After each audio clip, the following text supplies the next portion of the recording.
Total के सवर कितने होते हैं? 11 होते हैं। कितने होते हैं? 11। कौन कौन से? ए, आ, ई, उ, री, ए, ऐ, ओ, औ। ये हमारे टोटल कितने सवर होते हैं? 11 सवर होते हैं। अब देखिएगा, इन्हीं सवरे 11 सवरों के आपस में मेल से बनती है सवर संधि। कैसे? जब ए और आ मिलता है, जब ई और ई मिलता है, जब उ और उ मिलता है, जब ये री 2 बार मिल जाए, इन 7 वर्णों के आपस में मेल से बनती है सवर संधि। फिर यही सवर आपस में मिलेंगे। कैसे? जब ए और आ मिले, जब ई और ई मिले, उ और उ मिले, री मिले, जब ये आपस में मिलते हैं, आपस में सेम ही सवर ए और आ, चाहे आ पहले आ जाए फिर ए आ जाए, चाहे ए पहले आ जाए फिर आ जाए, चाहे दोनों समान आ जाए आ और आ जाए, चाहे दोनों असमान आ जाए, तो ये बात सब पे लागू होती है। अगर ये 4-5 बातें इन पे लागू कर दें तो इनसे जो संधि बनती है, इन पे हमेशा इसका उत्तर क्या रहता है? बड़े वाला। उत्तर क्या रहता है? बड़े वाला। री का बड़े वाला बनता है ये री। कौन सा री? ये री। इस संधि को बोलते हैं दीर्घ संधि। क्या बोलते हैं? दीर्घ संधि। तो सवर संधि का एक बार। फिर ए और आ, ई और ई के साथ मिले, जब ए और आ, उ और उ के साथ मिले, जब ए और आ, री के साथ मिले, तब बनती है गुण संधि। कौन सी संधि बनती है?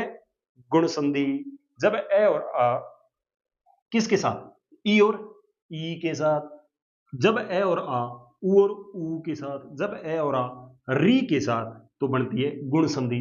जब ये समान स्वर आपस में मिले, आपस में, आपस में, आपस में, आपस में, तो बनती है दीर्घ संधि। ये दोनों इन सब के साथ मिले तो बनती है गुण संधि। ये दोनों जब इन चारों के साथ मिले तब क्या बनती है? वृद्धि संधि। क्या बनती है? वृद्धि संधि। क्या बनती है? वृद्धि संधि। देखिएगा, ए आ को हमने सबके साथ मिला दिया ना, पहला चरण। ए आ को आपस में, ई और ई को आपस में, उ और उ को आपस में, री को आपस में। फिर हमें क्या करना? ए और आ को ई और ई के साथ, ए और आ को उ और उ के साथ, ए और आ को री के साथ, ए और आ को ई और ई के साथ, ए और आ को ओ और औ के साथ जब हम मिलाते हैं तो क्या बनती है? वृद्धि संधि। अब देखिएगा, अब हमें क्या मिलाना है? ई और ई को किसके साथ? असमान स्वर के साथ। किसी के साथ भी मिला देना, लेकिन ई और ई नहीं आना चाहिए, तब बनेगी यण संधि। कौन सी बनेगी? यण संधि। जब हम क्या मिलाएं? उ और उ को किसी के साथ भी मिला दें तो तब भी बनेगी यण संधि। जब री को पहले री, बाद में कोई भी स्वर आना चाहिए, आना स्वर चाहिए। पहले ई और ई में से कोई भी, उ और उ में से कोई भी, री में से कोई भी स्वर आएगा तो बनेगी यण संधि। तो इन सबको भी मिला दिया, इसको भी मिला दिया। अब कौन रह गए?